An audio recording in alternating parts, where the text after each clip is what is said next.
वंदनीय संत समाज, धर्म प्रेमी बंधु, श्रद्धा मूर्ति माँ बहनों, जीवन थोड़ा थोड़ा इतना कह सकते हैं कि जो श्वास गई है वापस आना संभव नहीं है। आ जाए तो यह कृपा हमारे जीवन की हमारे ऊपर, क्योंकि जीवन की जो श्रृंखला है वह श्रृंखला एक बहुत बड़ी है। उस बड़ी श्रृंखला में से जीवन का कुछ काम अपने लिए हर व्यक्ति को करना चाहिए। वह क्या है? कभी हम लोगों ने विचार किया? अगर जो नहीं किया है तो आए करें। जीवन का बहुत बड़ा अंग है व्यवहारिक और आध्यात्मिक। इन्हीं दोनों पटरियों पे हमारा जीवन चलता है। सुबह से शाम तक व्यवहार उठते ही चालू हो जाता है। जीवन व्यवहार से शुरुआत होती है और अंत भी। जहां पर व्यवहार खत्म होता है वहीं से अध्यात्म की शुरुआत होती है।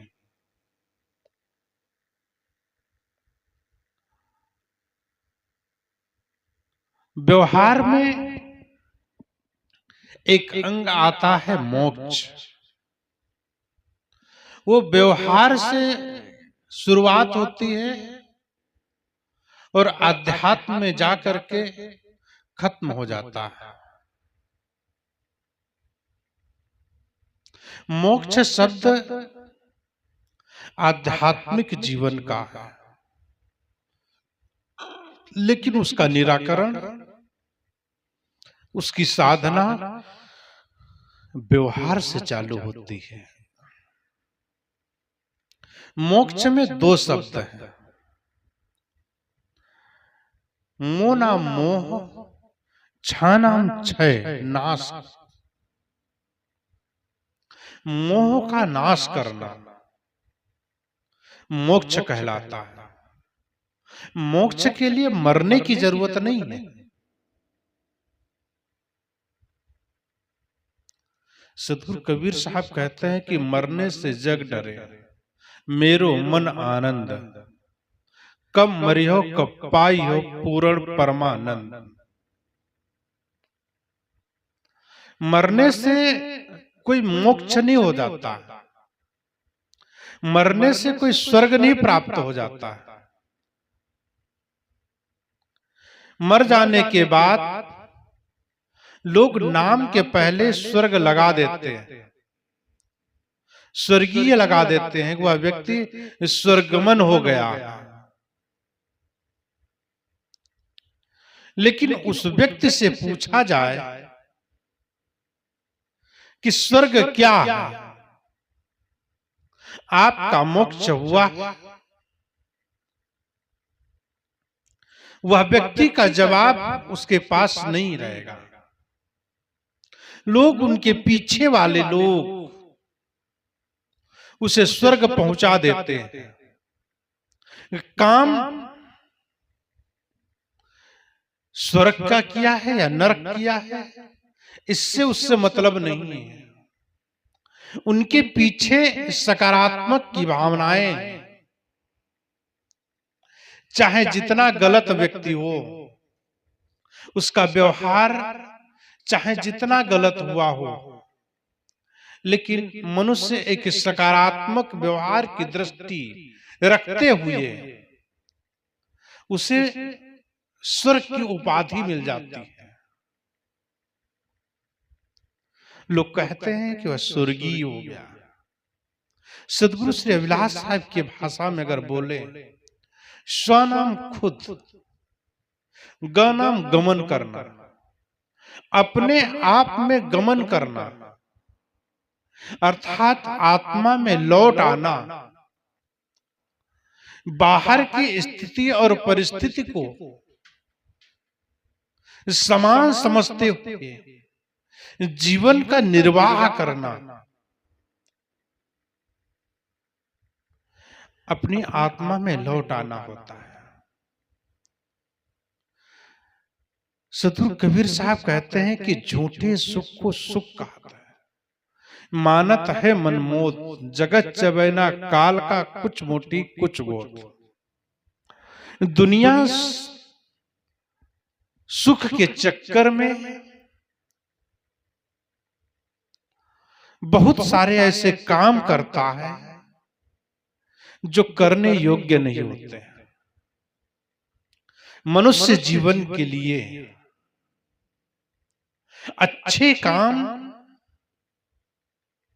उसे मोक्ष गति के समीप पहुंचाता है, लेकिन आदमी मोक्ष शब्द को लेकर के, मोक्ष शब्द को पकड़ करके वह घूमता रहता है। घूमते घूमते घूमते घूमते मोक्ष शब्द को तो याद रखता है, लेकिन उसकी जो परिभाषा है वो भूल जाता है। व्यवहार में चरितार्थ नहीं होता, जीवन में चरितार्थ नहीं होता, जीवन में उतरता नहीं। सिर्फ एक बोल चाल की भाषा उसके जीवन में रह जाती है।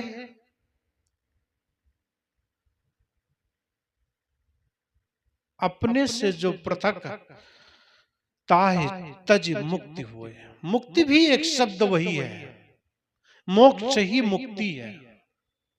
मुक्ति मुक्ति सब कोई कहे, मुक्ति न चिन्हे कोई।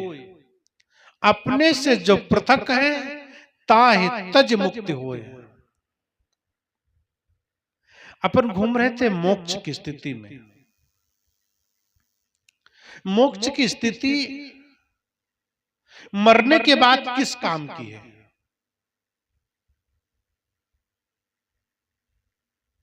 अगर कोई मोक्ष मार्गी लगा दे, कोई स्वर्गीय लगा दे, कोई ज्ञानी लगा दे, तथाकथित बहुत सारी उपाधि लगा दे, उन उपाधि से मरने के बाद क्या लाभ होगा?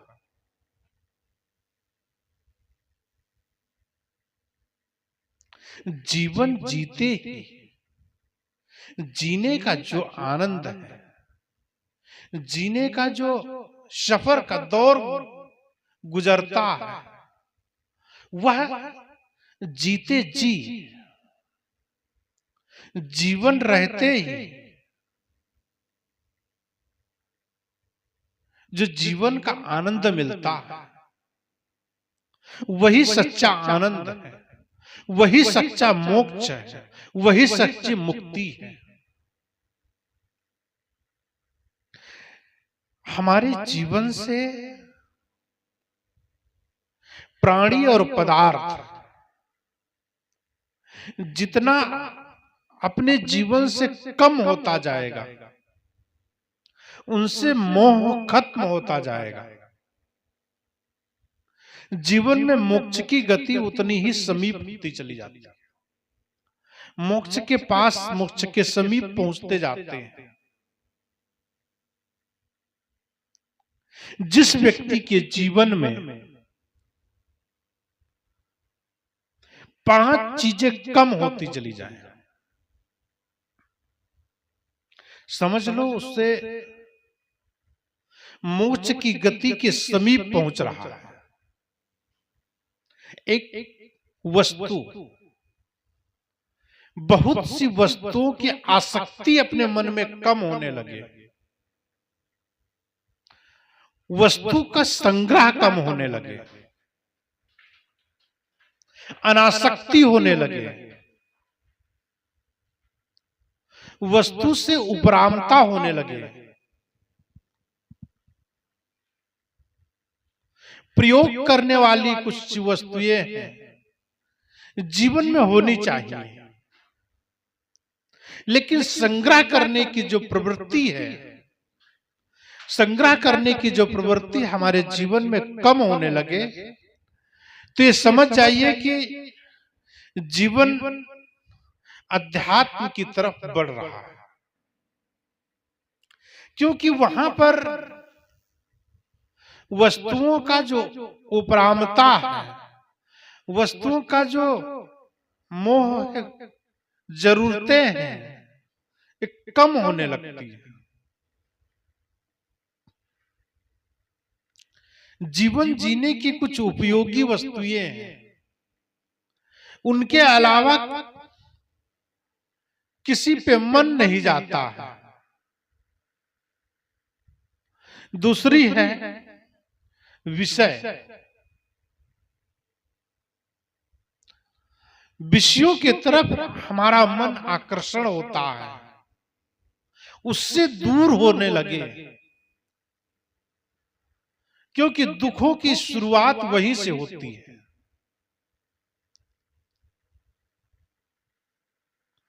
विषय सुख दुख देत, दुख दाता नहीं कोई, विषय जीत संसार में, दुख दाता नहीं कोई।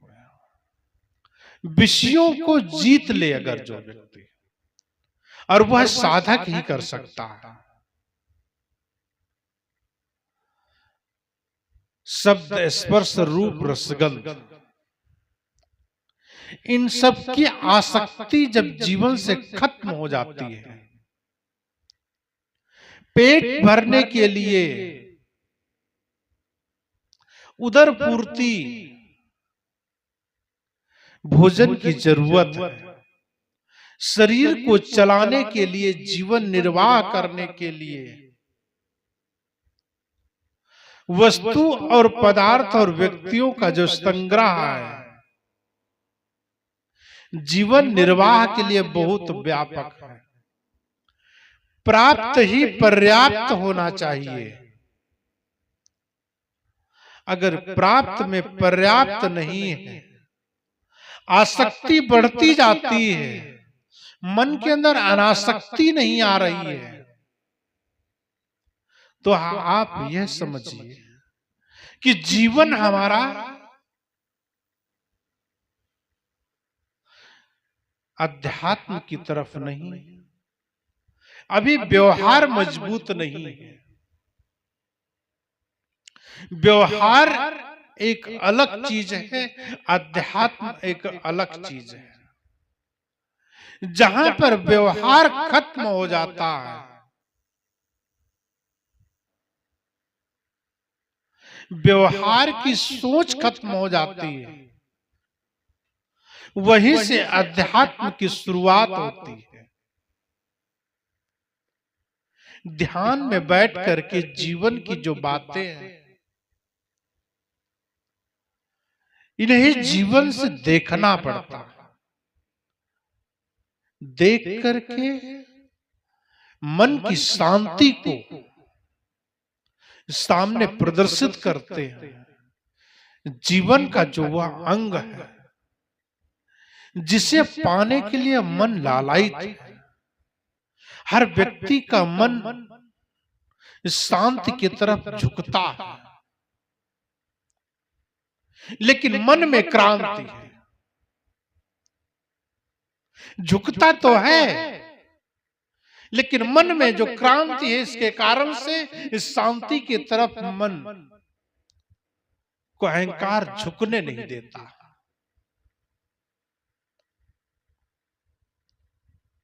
वसु, तीसरी चीज है वसु। वसु नाम है धन। धन संग्रह की वृत्ति जिस दिन कम हो जाएगी, उस दिन समझिए आपका जीवन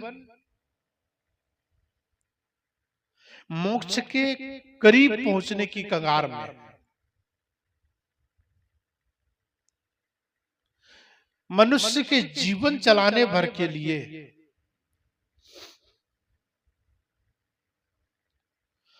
अपने पास में धन की आवश्यकता होती है।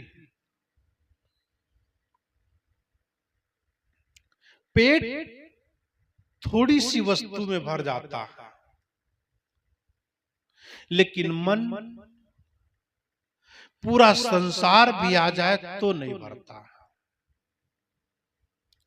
करोड़ों की संपत्ति अपने पास हो,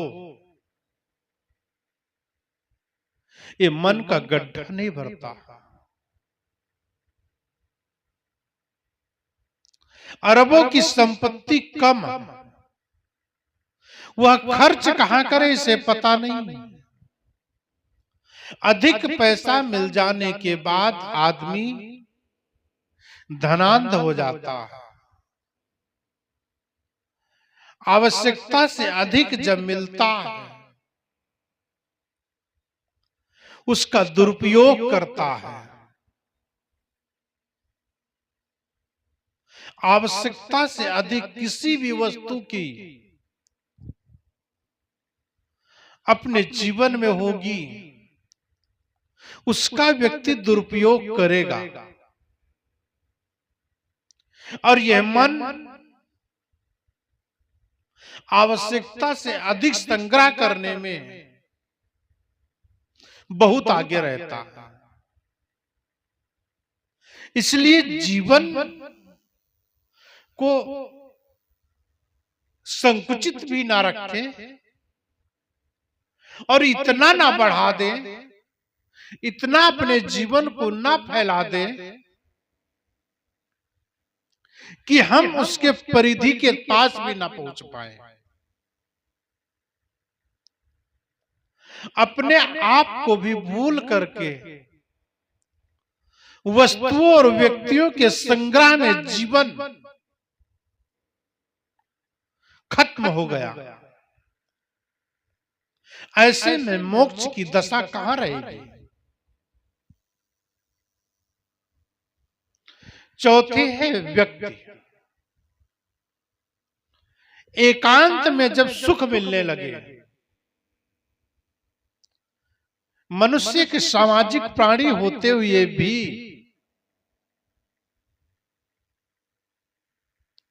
मन जब सत्संग में लगने लगे, मन जब भीड़ से ऊब करके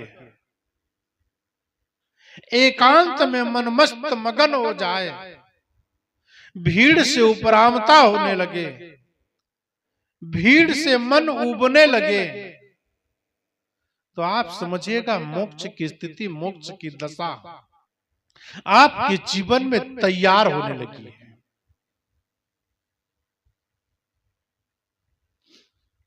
आखिरी है विचार। जीवन में आपके विचारों की श्रृंखला, विचारों की जो कड़ी है, वह कम होने लगे। अर्थात प्रपंच ना हो अपने जीवन में, कम बोलने का प्रयास हो, और बोले जो वह कहते हैं कि सतगुरु कबीर साहब, बोली तो अमोल है, जो बोले जान। जान समझ करके अगर जो बोली को बोला जाए, आपके पास जो वस्तु है संग्रह करके रखो, अधिक व्यय ना करो।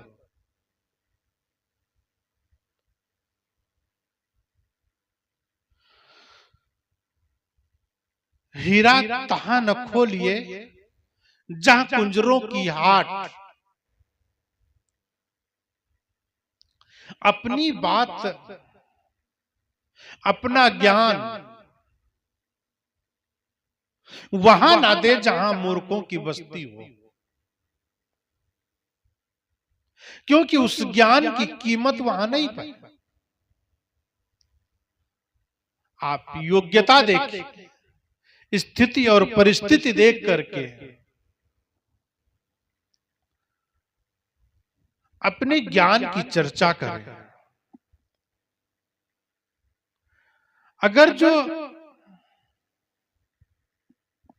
स्थिति नहीं है, व्यक्ति का हृदय नहीं है, उसे जानने और समझने के लिए, तो आपका ज्ञान, आपका तप, आपका वैराग्य, आपकी स्थिति वहां से के लोगों के लिए आपके ज्ञान का मूल्य नहीं रहेगा। क्योंकि जो आपका ज्ञान है, आपका ध्यान, वैराग्य, तप है, बड़ी मेहनत, कड़ी तपस्या और प्रयास के साथ साधना में रत, वहां से निकले हुए हीरे, निकली हुई मोती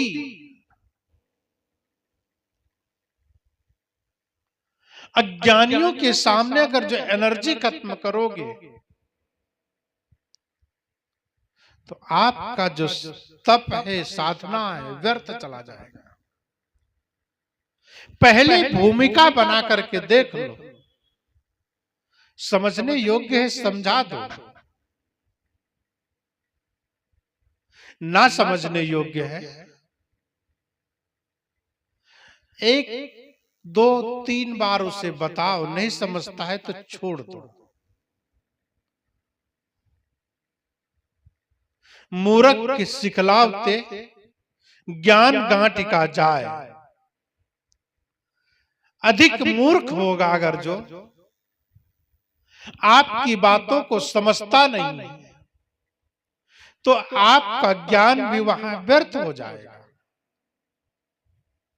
सदगुरु कबीर साहब यहां पर सचेत करते हैं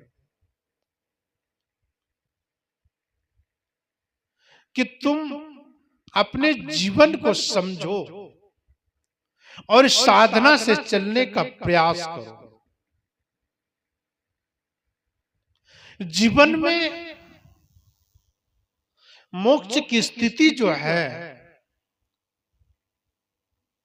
वह कितना वस्तु और व्यक्तियों से मोह का खात्मा होता चला जा रहा है, उतना ही हमारा मन साधना में रत होता चला जाएगा, साधना में लगता चला जाएगा।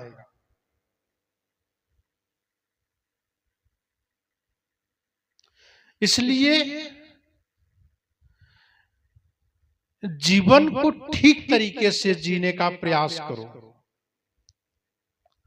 समझ बूझ जड़ होए रहे, बल तज निर्बल होए, कहें कबीरता संत का पला न पकड़ा कोय।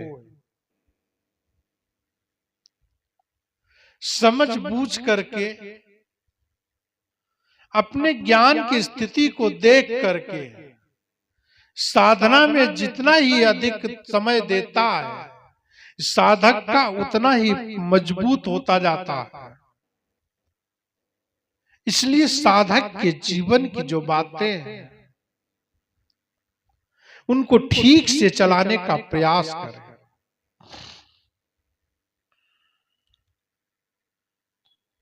मोह सकल व्याधिन कर मूला, तेते पुण्य उपजय बहुसूला। सूल का कारण है, दुख का मूल कारण है मोह। यह आदमी जितना मोह से ग्रसित होता जाता है, उतना उसके अंदर में दुख की प्रवृत्ति बढ़ती जाती है। इसलिए वस्तुओं और व्यक्तियों से उपरामता जीवन में जितनी बढ़ती है उतना सुख की अनुभूति होती है, उतना मन सहज होता जाता है, सरल होता जाता है। और सरल मन संत का हृदय सरल न हुआ। बनावटी हंसी नहीं, बनावटी सरलता नहीं। जीवन में कुछ भी बनावटी होगा, सुख न मिलेगा।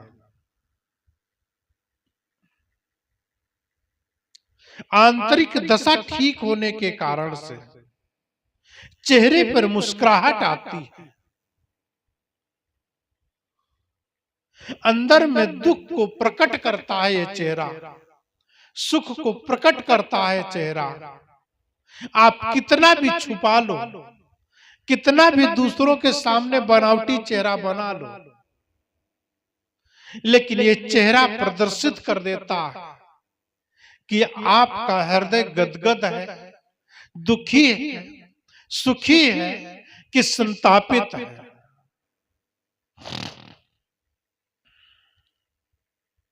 इसलिए साहब कहते हैं कि हृदय बसे ते राम न जाना। हृदय का जो मंदिर है,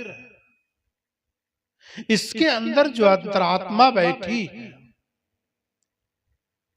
उसके अनुरूप अगर जो हम चलते हैं, जीवन का सुख मिलता है, मन में प्रसन्नता होती है। और प्रसन्न मन जीवन में सुख ही सुख मिलता है, दुख तो होता ही नहीं।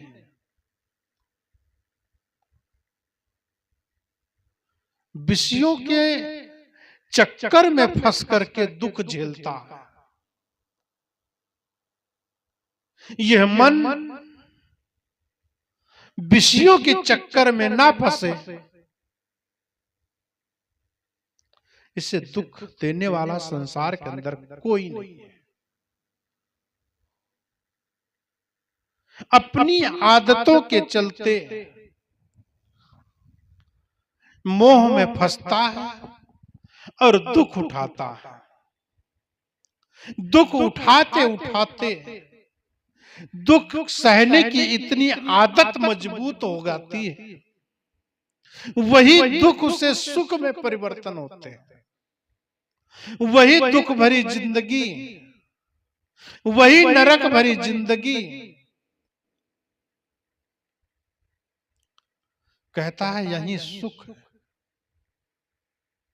सुख और दुख को पहचानने की क्षमता भी खत्म हो जाती है, देखने की नजरिया भी खत्म हो जाती है। इसलिए नजरें बदली, नजारे बदल गए, किश्तियों ने के किनारे भी बदल जाते हैं। रुख बदलने से, इसलिए अपने रुख को आत्मा के तरफ मोड़ दो, अपने रुख को परमात्मा के तरफ मोड़ दो, अपने रुख को आध्यात्मिकता के तरफ मोड़ दो, अपने रुख को अपने अंदर मोड़ दो। जितना बाहर से अंतर आत्मा के तरफ मुड़ेगा, हमारा मन उतना ही सुखी होगा। यही जीवन की सच्चाई है, यही जीवन की अच्छाई है। लेकिन हम ठीक इसके विपरीत करने का मन करता है। चाहत सुख दुख संग न चाड़ा, चाहता सुख है लेकिन दुख का साथ नहीं छोड़ना चाहता।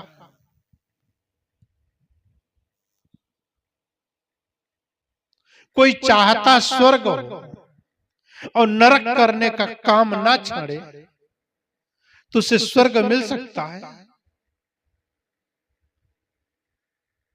सदगुरु कबीर साहब कहते हैं कि चाहत सुख दुख संग न छाड़ा। गलत काम करने के लिए मन की प्रवृत्तियां बढ़ती जा रही हैं और सुख की प्रवृत्तियां और बढ़ती जा रही हैं। उस व्यक्ति को सुख की अनुभूति हो सकती है, उस व्यक्ति को सुख कहीं स्वप्न में भी नहीं हो सकता। जो व्यक्ति दुख का साथ न छाड़े, गलत कर्म का काम न बंद करे। अब गलत कर्म और अच्छे कर्म की पहचान होगी कैसे? कौन कराएगा? आपके साथी, पड़ोसी, परिवार के लोग, आपने जिनसे मोह किया है वो तो वैसा ही हुआ, वो तो वैसे ही है। तुम्हें अच्छी बात कौन बताएगा?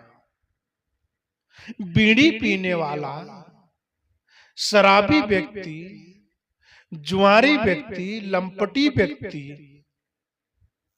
आपको अच्छा ज्ञान बताएगा? स्वयं को पता नहीं है, स्वयं को जीने की राह नहीं पता है, स्वयं तो दुखी है, सुख को तो जानता ही नहीं, वह अच्छी बात, अच्छी राह, सही राह कैसे बता सकता है? सही राह ये संत गुरुजन बताएंगे, सही राह ये सत्संग स्थल बताएगा, सही ज्ञान ये सत्संग स्थल बताएगा, जीवन को कैसे जिए ये सत्संग स्थल बताएगा। ये जो संत गुरुजन बैठे हुए हैं ये जीवन की राह बताएंगे, क्योंकि उन्होंने जीवन की सही दिशा को दशा में परिवर्तन किया।